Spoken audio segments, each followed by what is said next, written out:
ඔයාලට විනාඩි 2කින් super ටේස්ටි Korean රැමෙන් හදන්න පුළුවන්ද බලමු.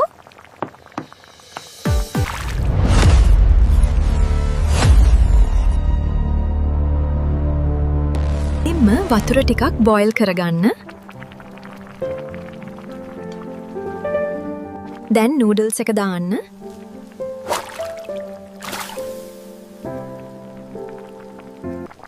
මේකේ තියෙන සීසනින්ග පැකට් එකත් ඇඩ් කරන්න. හොඳට මික්ස් කරන්න.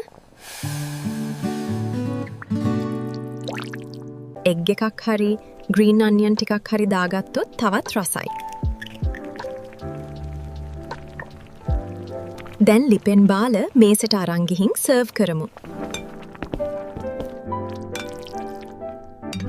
මෙහෙම ලේසි රෙසිපීස් තව බලන්න ෆොලෝ කරන්න අදම try කරලා බලන්න.